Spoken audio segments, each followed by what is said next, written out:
Asleep amidst the trees, moon, don't dare let her tremble alone, for the witcher, heartless cold.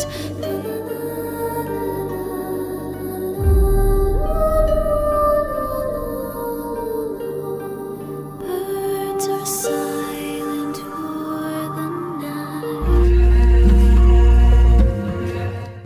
নাচিয়া গ্রাম নামটা সম্ভবত আপনাদের অনেকেরই পরিচিত। এই রহস্যময় নাচিয়া গ্রামটি অবস্থিত ইন্দোনেশিয়ার পূর্ব জাভার প্রত্যন্ত একটি অঞ্চলে। 1955 সালে নাচিয়া গ্রাম থেকে একটি যুবতী মেয়ে পালিয়ে বের হয়ে যায়। এর ঠিক 25 বছর পর 1980 সালে সে পালিয়ে আসা মেয়েটারও একটি সন্তান হয়, যার নাম মিলা। এই মিলা নাম করে মেয়েটি এবং তার বন্ধুরা আবারও নাচিয়া গ্রামে ফিরেছিল, কিন্তু এখানে আসার পর তাদের সাথে ঘটে 25 বছর আগের সেই ঘটনা। কিন্তু তারা বেঁচে ফিরতে পারবে কি না, তাছাড়া অভিশপ্ত নাচিয়া মেয়েদের উদ্দেশ্য কি, কেনই বা মিলা এবং তার বন্ধুদের সাথে 25 বছর আগের ঘটা সে ভয়ঙ্কর ঘটনার পূর্ণ আবৃত্তি হলো। কি আছে রহস্যময় এই নাচিয়া গ্রামে, কেনই বা যুগের পর যুগ ধরে এই গ্রামে বসবাস করে এই অভিশপ্ত নর্তকী মেয়েরা। পুরো ভিডিওটা জুড়ে এই সব কিছুই কিন্তু আলোচনা করা হবে। তা কথা বলছিলাম 2024-এ রিলিজ হওয়া কেকি অ্যান্ড ডেসাফেন্ডি অথবা নাচিয়া গ্রাম। তো চলুন জানা যাক তার ঘটনা প্রবাহ। ঘটনা শুরু হয় 1955 সাল। নাচিয়া গ্রাম গ্রামের নির্দিষ্ট স্থানে কতগুলো যুবতী মেয়ে নৃত্য করতে ব্যস্ত ছিল। লক্ষ্য করলে বোঝা যাবে তাদের চোখ মুখে যেন ভীষণ ভয় ও আতঙ্কের ছাপ। এই মহিলাটার নাম জিয়ান্তি। জিয়ান্তির সামনে ফাঁকা একটি সিন্দুক আছে, কিন্তু এই নাচিয়া মেয়েদের মধ্যে জিয়ান্তির মেয়েও আছে, যার নাম সিন্তি। তবে সিন্তির যমজ বোন আছে, যার নাম ইন্দি। তবে ইন্দিকে কিন্তু এখানে আনা হয়নি, তাকে গ্রামের শেষ সীমানায় দাঁড় করিয়ে রাখা হয়েছে। কেন ইন্দিকে ওখানে দাঁড় করিয়ে রাখা হয়েছে সবই জানা যাবে একটু পর। এই গ্রামে আছে অদৃশ্য একটা শক্তি। সেই জিন বা শক্তি প্রতি বছরে একটি করে ভালো নাচের পারদর্শী এমন মেয়েকে নিয়ে যায় তার জগতে। জিয়ান্তি সে অদৃশ্য শক্তিকে খুশি করার জন্যই এমন নাচের আয়োজন করেছে। তবে তার আজকের উদ্দেশ্য ছিল ভিন্ন, তাকে খুশি করা না। এখানে সবগুলো মেয়ে কিন্তু পজেসড। তারা এখানে নাচলেও তাদের মন বা আত্মা ছিল আঙ্কুরা মুরকানা নামক স্থানে বা অন্য জগতে। তারা তো নেচেই যাচ্ছে পজেসড অবস্থায়। তবে খানিক পরেই কয়েকটা মেয়ে যেন পজেসড অবস্থায় মাটিতে পড়ে যায় এবং সাথে সাথে তাদেরকে সাদা কাপড় দিয়ে ঢেকে দেওয়া হয়। এরই মধ্যে জিয়ান্তির সামনের সে সিন্দুকের মধ্যে আওয়াজ হলো, মনে হলো কিছু একটা পড়লো ওখানে। জিয়ান্তি দেখল সিন্দুকের মধ্যে একটি ব্রেসলেট অথবা হাতের বালা, সোনার জাতীয় একটি হাতের বালা ছিল। এটা এই বালাটা কিসের এবং কার, কিভাবে এলো, সবই গল্পের মাঝামাঝিতে জানতে পারবেন। তখনই জিয়ান্তি এই বালাটা নিয়ে দৌড়ে পালাতে নেয়। সে তো দৌড়ে যাচ্ছিল এই অন্ধকারের ভেতর দিয়ে। জিয়ান্তি এই সিন্দুক নিয়ে যাবে নাচিয়া গ্রামের সীমানার বাহিরে। জিয়ান্তির জন্য আগে থেকেই অপেক্ষা করছিল সিন্তির যমজ বোন ইন্দ্রি এবং এই গ্রামের কবিরাজ মতন একটি লোক, যাকে সবাই দাদা বলে। তবে এই দাদা ছিল জিয়ান্তির ভাই। জিয়ান্তি তো ইন্দ্রির হাতে দিয়েছিল বাক্সটা। বলা হয় এটা নিয়ে দূরে কোথাও চলে যাও, আর কখনোই ফিরে আসবে না এই গ্রামে। কোনোভাবেই যেন এই বালাটা এই গ্রামে ফেরত আসে না। তো এইভাবে ইন্দ্রি দৌড়ে পালাচ্ছে মরিয়া হয়ে।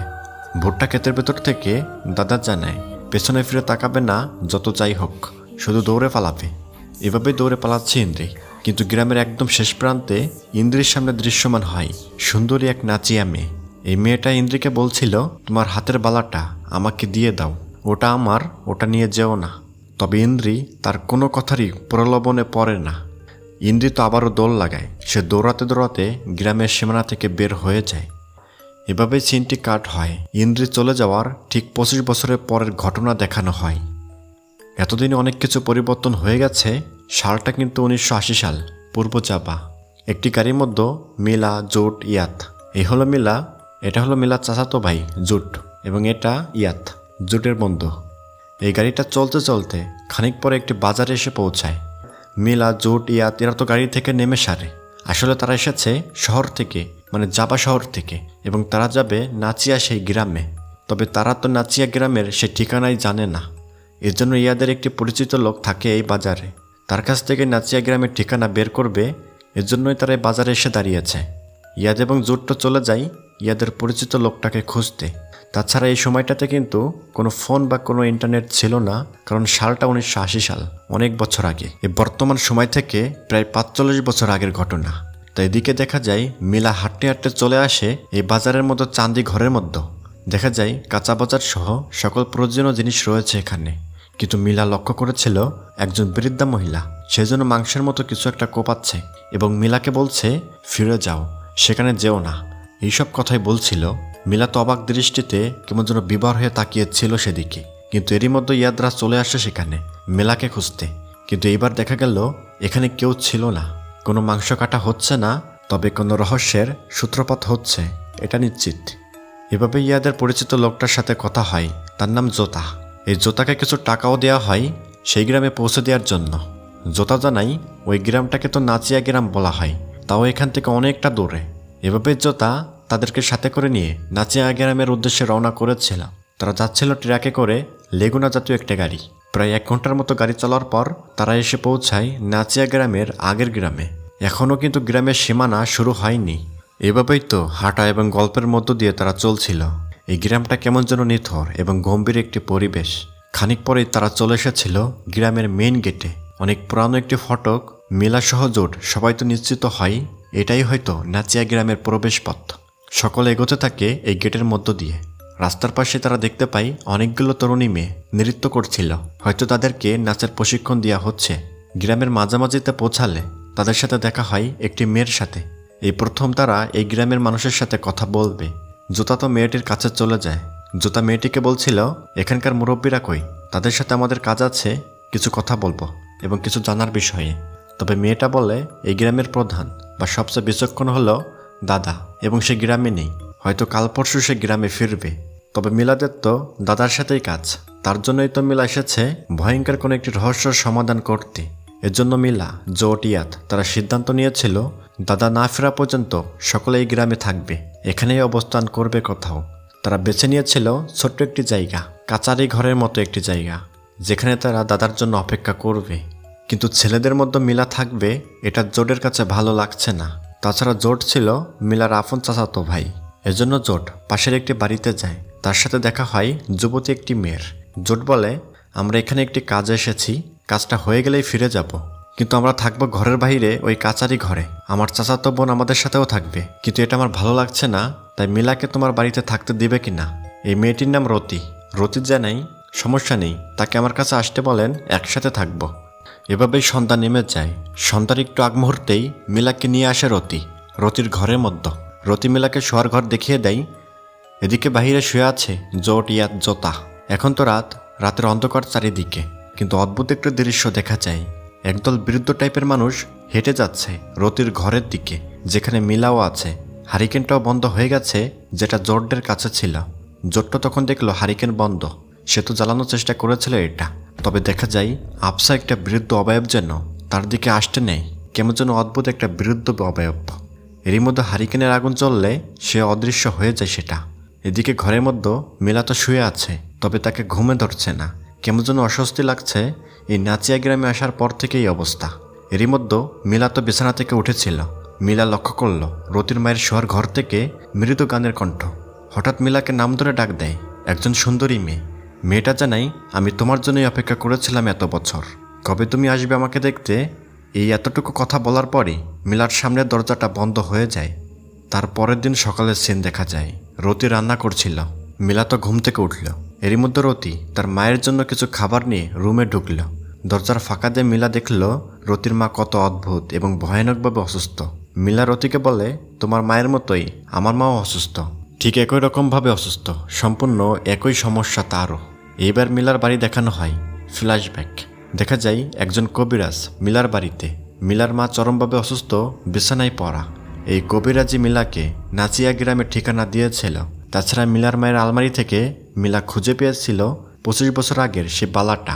কবিরাজ জানাই নাচিয়া গ্রামে যাবে, অতঃপর এই বালাটা ফেরত দিয়ে আসবে, যে কিনা এই বালাটার মালিক। এর জন্যই মিলা তো এই গ্রামে এসেছে। এখানে কিন্তু মিলার সাথে ছিল সে বালাটা। আচ্ছা, এই বালাটা এবং সিন্দুকটাকে চেনা চেনা লাগছে কিনা আপনার? মিলা রতিকে দেখিয়েছিল বালাটা। মিলা বলছিল এই অদ্ভুত জিনিসটা তার মালিকের কাছে ফেরত দিতেই এসেছে এখানে। এর মধ্যে জোট এসেছিল মিলার কাছে। মিলা কি ঠিকঠাক ঘুমাতে পারলো কিনা? তাছাড়া জোটরা তো গত রাতে মশার কামড় খেয়ে খেয়ে রাতটা পার করেছে। মিলা জানিয়েছিল আমি তো পুরোপুরি নিশ্চিত আমরা ঠিক গ্রামে এসেছি। জোট বলে, কিন্তু দাদা না ফেরা পর্যন্ত কিছুই করতে পারবো না। এই বালার মালিককে আমরা তো এটাও জানি না। এরই মধ্যে জোতা এসে জানাই, তোমরা কি গোসল করবে না? চলো গোসল করে আসি। তো এইভাবে রতির সাথে করে তারা যাচ্ছিল গোসল করতে। বাড়ি থেকে ভালোই দীর্ঘ পথ, একদমই প্রত্যন্ত গ্রাম। আধুনিকতার কোনো ছোঁয়া যেন লাগেনি এই গ্রামে। তারা এক পর্যায়ে নদীর দিকে চলে আসে। রতি জোটদের জানাই, তোমরা এখানে গোসল করবে, রাস্তার নিচে দিয়ে প্রবাহিত নদীতে। তারা তিনজন তো সেদিকেই নেমে যায়। রতি এবং মিলা যাচ্ছে মেয়েদের গোসলখানায়। এই স্থানটা অনেক বেশ পুরানো। নাচিয়া গ্রামের মেয়েরা এখানেই নাকি গোসল করে থাকে। মিলা দেখলো এটা অনেক পুরানো একটি সুইমিং পুল। তবে পুরানো হলেও বেশ স্বচ্ছ ছিল পানিটা, অনেক মনোরম স্থানটি। কিন্তু রতি জানাই, আমরা গোসল করবো ওই ঘরের মধ্যে, এখানে করা যাবে না। কারণ এই পুলের নামে একটি গুজব আছে। তাহলেও এই পুল নর্তকীরা ব্যবহার করে থাকে, যাদের আমরা দেখতে পাই না। এখানে কোনো মানুষই গোসল করতে নামলে তাকে সাপে কাটে। এসব কথা শুনে মিলা এবং রতি পাশের ঘরের মধ্যে গোসল করতে ঢুকে যায়। মিলা তো গোসল করছিল, কিন্তু মিলা লক্ষ্য করলো সে মৃদু কণ্ঠের গান, কে যেন গান গাচ্ছে। মিলা তো ঘর থেকে বের হয়। মিলা দেখলো পুলের পানিতে দাঁড়িয়ে আছে রতি, অন্যদিকে মুখ করে। মিলাকে রতি পানিতে নামতে বললে মিলা তো পানিতে নেমে পড়ে। মিলার পেছনে ছিল রতি। মিলা জানতে চাই, এই গান কেন গাও তুমি? কিন্তু রতি বলছে, মানুষ তার প্রতিশ্রুতি ভঙ্গ করে, মানুষ বড়ই বেঈমান। তবে মিলার সাথে ছিল যে সে কিন্তু রতি না, এটা ছিল বদ্রাও বা নাচিয়া গ্রামের অভিশপ্ত শক্তি, যাকে 25 বছর আগে দেখা গিয়েছিল। মেয়েটি বলে, আমার বালাটা ফেরত দাও। এটা বলে মিলার পেছন থেকে সে অদৃশ্য হয়ে যায়।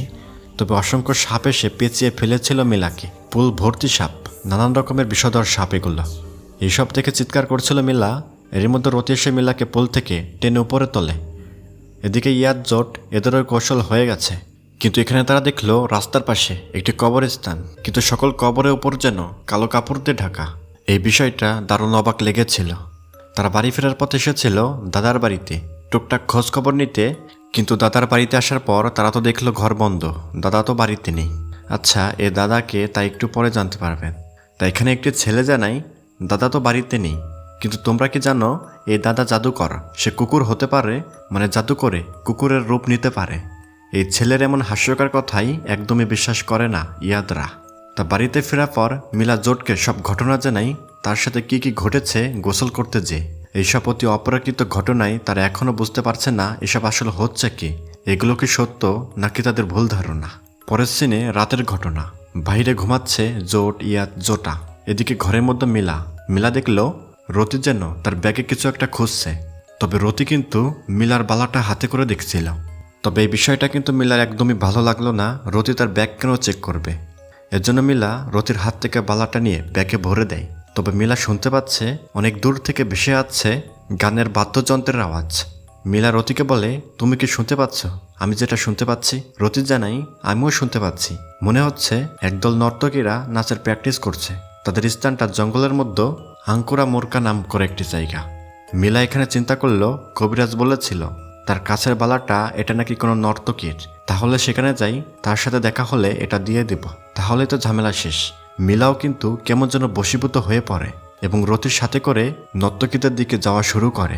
রতি কিন্তু তাকে পথ দেখিয়ে নিয়ে যাচ্ছে। এভাবে তারা চলে আসে জঙ্গলের মধ্যে। তবে রাস্তা থেকে মিলা দেখলো ওই ঘরটাতে আলো। তাছাড়া অনেক মানুষ ওখানে, তারা যেন নাচানাচি করছিল। রতি এবং মিলা নর্তকীদের ঘরের মধ্যে ঢুকে যায়। তবে মিলা কিন্তু একদমই চিন্তা ভাবনা করছে না এই জঙ্গলের ভিতরে এসব হচ্ছে কিভাবে, এখানে এত লোক এবং আলো হলো কিভাবে। তা পরের সিনে এখন কিন্তু সকাল। জোট, ইয়াদ তারা এসেছিল মিলাকে ডাকতে রতির বাড়িতে। অনেক বেলা হলো, এখনও ঘুম থেকে ওঠে না কেন? তারা ঘরের মধ্যে ঢুকে দেখলো ঘরে তো কেউ নেই। ডাকাডাকি করা হয়, কিন্তু কারোই সারা শব্দ পাওয়া যাচ্ছে না। জোট দেখলো মিলার কাছে থাকা সে বালার সিন্দুকটাও ফাঁকা, তার মধ্যে বালাটা নেই। রতিও নেই ঘরে, মিলারও পাত্তা নেই। তারা আরও লক্ষ্য করলো রতির মা যেন ভয়ানকভাবে অসুস্থ, ঠিক যেমনটা মিলার মা। কিন্তু মিলা কোথায় গেল? তারা মিলাকে খুঁজতে বের হয়। এই অচেনা একটি অদ্ভুত গ্রামে মিলা কোথায় যেতে পারে? ইয়াদ এবং জোট, জোতা মহিলাদের গোসল করার স্থানেও এসেছিল, কিন্তু মিলার কোনো পাত্তা নেই। কোনো মহিলাই মিলাকে দেখেনি। এই নিথর জঙ্গল অদ্ভুত গ্রামে মিলা একা যাবেই বা কোথায়? এই প্রশ্নগুলো মাথায় রেখেই তারা মিলাকে খুঁজতে শুরু করে। এদিকে দেখা যায় মিলা এবং রতি নর্তকীদের ওখানে। তবে অদ্ভুত হলো, এখানে কিন্তু এখনও রাত, অথচ জোট, ইয়াদ মিলাকে খুঁজছে। এখন সময় সকাল, কিন্তু মিলারা এখনও রাতেই। এখানে অসংখ্য অদ্ভুত রকমের বিরুদ্ধ মানুষজন। এখানে প্রধান নাচিয়া মেয়ে যার নাম বদরাও, তার আরও একটি নাম হলো নিয়াই। রতি বলছিল এই নাচিয়া মেয়েকে, এই হলো মিলা, তাকে এনেছি। মিলা বুঝতে পারল রতি তাকে ভুলিয়ে পালিয়ে এখানে এনেছে। তবে এবার জানা যায় এই বদরাও বা নাচিয়া মেয়েটা রতিকে লোভ দেখিয়েছিল। সে বলেছিল রতি যদি মিলাকে আমার কাছে এনে দেয় তাহলে তোমার মাকে সুস্থ করে দিব। এজন্যই রতি এই কাজটা করেছে লোভে পড়ে। নাচিয়া মেয়েটা মিলার কাছে তার বালাটা ফেরত চায়, কিন্তু মিলা জানাই তোমাকে যদি বালাটা ফেরত দিই তাহলে আমার মাকে সুস্থ হবে কিনা, তাকে কি সুস্থ করে দিতে পারবে কিনা। এখানে নাচিয়া মেয়েটা জোর করে কিন্তু বালাটা ফেরত নিতে পারবে না, স্বেচ্ছায় তাকে এটা দিতে হবে। তবে নাচিয়া মেয়েটার মায়াবী কথায় পড়ে মিলা কিন্তু বালাটা দিয়ে দিয়েছিল তাকে। নাচিয়া মেয়ে তার হাতে পরে নিল বালাটা। রতি জানাই আমার মায়ের কি হবে, সে কি সুস্থ হবে কিনা। নর্তকী বলে বাসায় যে তোমার মাকে দেখো। এদিকে ইয়াদ জোট এদের দেখানো হয় সকাল থেকে খুঁজেই যাচ্ছে মিলাকে, এতক্ষণে রাত হয়ে গেছে। ইয়াদ জোট দূর থেকে দেখল রাস্তার পাশে দোকানের মতো কিছু একটা, টং দোকান। জোতা বলছিল এই জঙ্গলের মধ্যে এত রাতে এখনও দোকান খোলা, বিষয়টা দারুণ হলেও তারা অবাক হয়েছিল। তাছাড়া ক্ষুধাও পেয়েছে তাদের, এজন্য তারা তিনজন দোকানের কাছে চলে যায়। দেখা গেল এখানে বসে আছে অনেকগুলো বিরুদ্ধ মরাটে শুকনো দেহ। মনে হচ্ছে তারা অনেক দিন যাবৎ কিছু খায় না। তারা দোকান থেকে খাবার খাচ্ছিল, নানান রকম সুস্বাদু খাবার।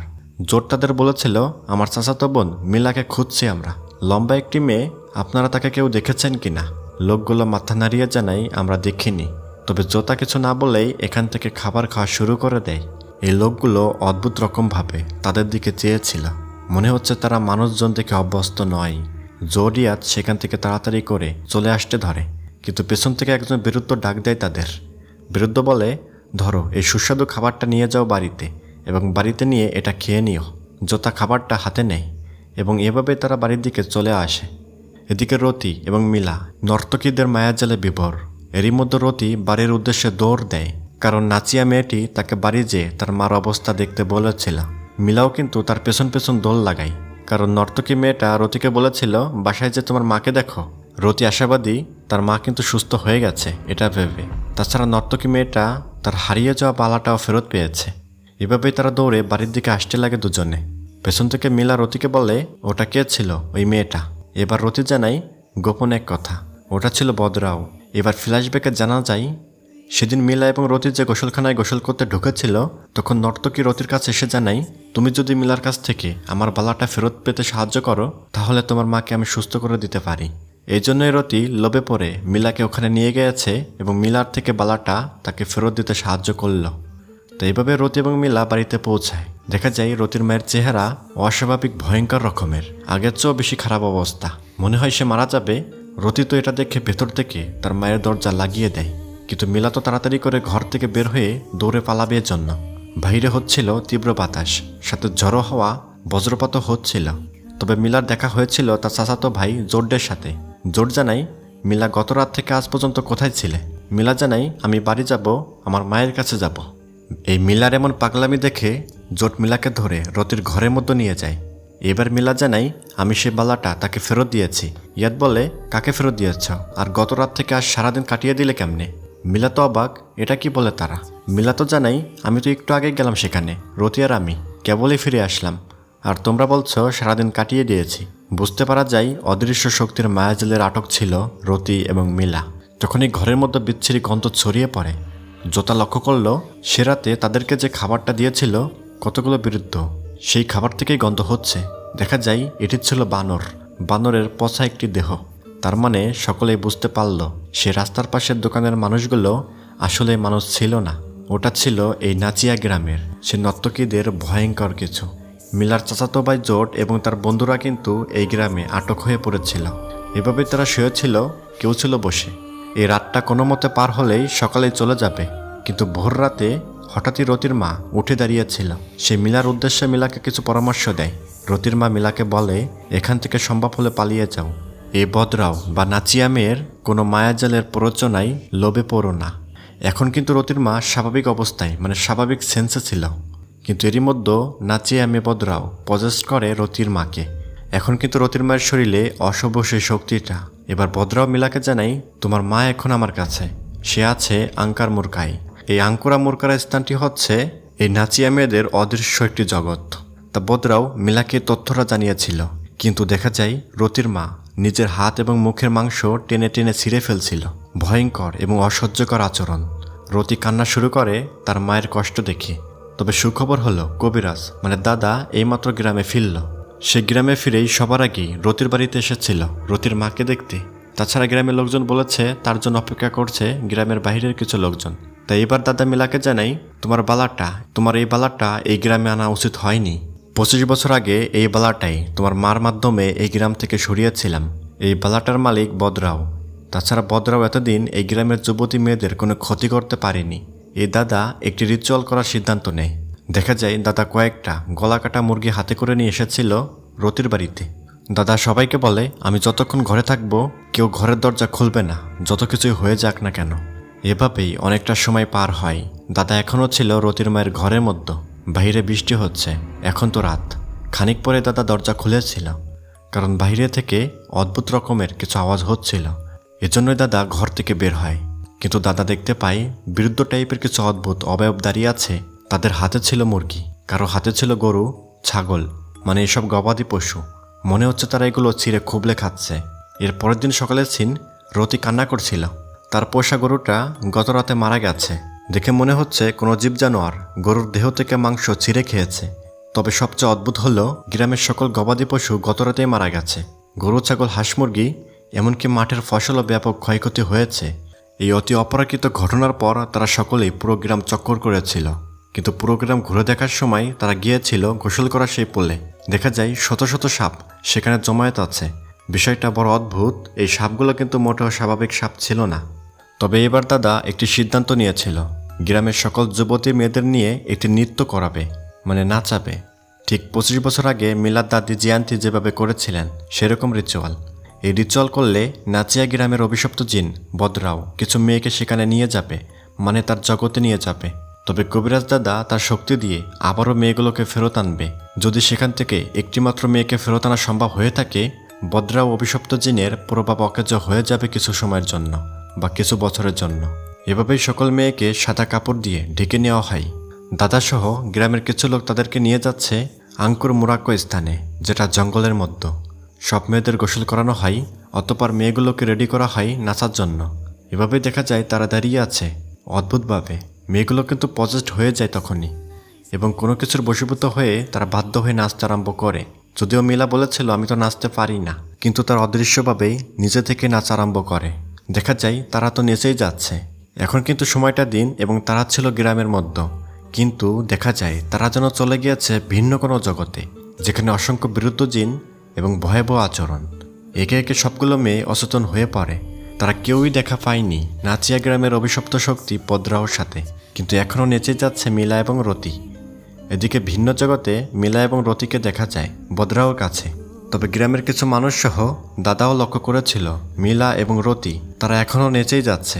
তবে তারা যদি এখনও নাচিয়া মেয়েদের মোহে আটক হয়ে থাকে, তাহলে ভয়ানক কিছু হতে পারে, তাদের জীবনও যেতে পারে। এর জন্য মিলা এবং রতিকে সাদা কাপড় দিয়ে ঢেকে ফেলা হয়।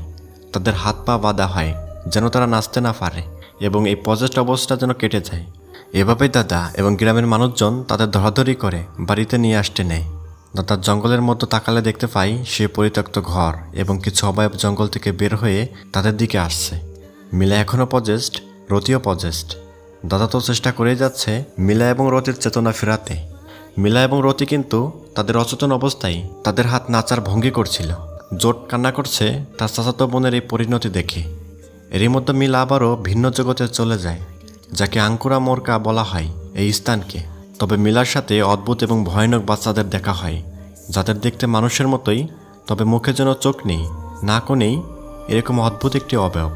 এদিকে বাড়িতে বৃদ্ধ একটি দানব রতির ঘরের সামনে দাঁড়িয়ে আছে, তারা যেন ঘরের মধ্যে আসতে চাচ্ছে। এদিকে মিলার সাথে দেখা যায় একদল নাচিয়া মেয়েদের। অনেকগুলো মেয়ে নাচানাচি করছিল। তবে অদ্ভুত হলো এদের মধ্যে রতিও আছে, সেও নাচছে। এখানে নাচিয়া মেয়েদের প্রধান বদরাও আছে। বদরাও মিলাকে অদৃশ্য শক্তি দিয়ে বশ করে নেয়। মনে হচ্ছে অদৃশ্যভাবে মিলাকে কন্ট্রোল করছে সে। তবে আরও অদ্ভুত হলো এখানে মিলার মাও আছে, সেও নাচের পোশাক পরা। মিলাও তো কান্নাকাটি শুরু করে দেয় অজরে তার মাকে দেখে। মিলা তার মায়ের কাছে যেতে পারছে না। এখানে থাকা মেয়েগুলো সাপের মতো ফসফস করছিল, কোনোভাবে তার মায়ের কাছে যেতে দিচ্ছে না। তবে এক পর্যায়ে মিলা তার মায়ের সাথে কথা বলতে সক্ষম হয়। তার মা জানায়, নাচিয়া গ্রামের অভিশপ্ত শক্তির কবল থেকে আমি গত 25 বছরও মুক্তি পেলাম না, আমাকে ওরা নিয়েই নিল। মিলা, তুমি যেভাবেই হোক ফিরে যাও। আসলে নাচিয়া মেয়েদের প্রধান বদরাও চাচ্ছিল মিলা এখানে থাকবে, তাদের দলের সাথে এখানেই থাকবে, কিন্তু মিলাও রাজি হয় না এখানে থাকতে। এজন্য মিলার সামনেই তার মায়ের উপর টর্চার করা হয়। দেখা যায় মিলার মায়ের হাত এবং পা ভেঙে ঘুরিয়ে দিচ্ছে অন্যদিকে। এই নাচিয়া মেয়ে মায়াবী শক্তি দিয়ে এগুলো প্রভাবিত করছিল। এদিকে মেয়েগুলো পজেস্ট, নাচের অঙ্গিভঙ্গি করছে। দাদা জানাই, আমি ঘরের মধ্যে যাচ্ছি, আমি নিজে থেকেই বের হব, রুমের মধ্যে প্রবেশ করবে না। কিন্তু অদ্ভুত ব্যাপার, জোতা দেখলেও দাদার ঘরের মধ্য থেকে কুকুরের আওয়াজ ঘেউ ঘেউ করছে এবং অদৃশ্য একটা কুকুর ডাকতে ডাকতে দরজা ভেঙে চুরে ঘর থেকে বের হলো। জোট এবং ইয়াদ ভাবছে এটা কি ছিল, অদৃশ্যভাবে কুকুরের মতো আওয়াজ করতে করতে চলে গেল। আসলে কি এটা? এদিকে আঙ্কুরা মোরকায় এই নাচিয়া মেয়ে মিলাকে মায়াবীভাবে বশ করার চেষ্টা করছিল, কিন্তু এরই মধ্যে বদরাও শুনতে পাই কোনো একটি কুকুরের ডাক এখানে এসে ডাকছে। বদরাও বুঝতে পারে এটা সাধারণ কোনো কুকুর হতে পারে না, কারণ এই স্থানে কোনো সাধারণ কুকুর আসতেই পারবে না। এটা সেই দাদা যে কিনা 25 বছর আগে তার হাতের বালা কেড়ে নিয়েছিল। বদরাও এটা চিনতে পারে এবং বদরাও দাদার উপস্থিতি দেখে মিলাকে ছেড়ে দিল। এদিকে ঘরের মধ্যে সাথে সাথে মিলা জেগে উঠেছিল, চেতনা ফিরল মিলার। জোট্ট কান্না করে দেয় মিলার জন্য, তার চেতনা ফিরেছে। আবেগ আপ্লুত হয়ে পড়েছিল জোট্ট। কিন্তু বড় অদ্ভুত হলো, দাদাকে দেখুন, সে ঘরের বাইরে থেকে ঘরে ঢুকলো, অথচ সে ছিল ঘরে। তার মানে কি বুঝেছেন, এই দাদা তার জাদু বলে কুকুরের রূপ নিয়েছিল এবং আঙ্কুরা মোরকায় গিয়েছিল এবং নাচিয়া মেয়েদের খপর থেকে মিলাকে উদ্ধার করে আনলো। তবে দুঃখজনক হলো, সকলের সামনে রতি মারা গেল, তার মুখ দিয়ে রক্ত বের হয়, এভাবে রতি মারা গেল। দাদা রতিকে ফেরাতে পারেনি, ঘরের মধ্যে রতির মাও মারা গেছে একই মুহূর্তে। কিন্তু নাচিয়া মেয়ে রতিকে খামোখাই লোভ দেখিয়েছিল, রতিকে মিথ্যা লোভ দেখিয়ে তার বালাটা ফেরত নিল। তবে দাদা যখন কুকুর সেজে গেল, তখন বদরাও বা নাচিয়া মেয়ের থেকে আবারও তার বালাটা খুলে এনেছিল অদৃশ্য মায়াবী শক্তি দিয়ে। তা পরের দিন সকালে জোট এবং মিলা তাড়াতাড়ি করে চলে যাবে এই ঝামেলার গ্রাম থেকে। মিলারা চলে যাওয়ার সময় দাদা মিলাকে জানায়, মিলাই কেবল একমাত্র নর্তকী যে কিনা নাচিয়া মেয়েদের মায়াবী জগৎ থেকে ফেরত এসেছে। এভাবেই তারা বাড়ির দিকে চলে যায় এবং বাড়িতে ফিরেই তারা জানতে পারল গতরাতেই তার মা মৃত্যুবরণ করেছেন। মিলা শত চেষ্টা করেও তার মাকে বাঁচাতে পারল না। 25 বছর আগের অভিশাপ গ্রাস করে নিল তাকে। ড্যান্সিন ভিলেজ অথবা নাচিয়া গ্রাম থেকে পাওয়া অভিশাপ তাদের পেছন ছাড়ল না। সত্য পরিচিত হওয়া রতি সম্পর্কে মিলার খালাতো বোন ছিল, যেটা সে পরে জানতে পারে। কিন্তু রতিও মারা গেল, তার মাও মরে গিয়েছিল। এদিকে গ্রামের কবরস্থানে জোড়া কবর খোঁড়া হয় রতি এবং তার মায়ের জন্য, পাশাপাশি কবর দেওয়া হয়েছিল তাদের। এবং নাচিয়া গ্রামের অভিশপ্ত রহস্য কিন্তু শেষ হয়নি। নাচিয়া মেয়ে বদরাও তার হাতের বালা আবারও ফেরত পাওয়ার জন্য নিশ্চয়ই আবারও কোনো মায়াবী প্ররোচনায় ফাঁদ পাতবেই, এবং এভাবেই মুভিটা শেষ হয়। এটাই ছিল কেকেন মুভির দ্বিতীয় পার্ট। আশা করি ভালো লেগেছে। তা কেমন লেগেছে ভিডিওটা জানিয়ে দিন কমেন্টে।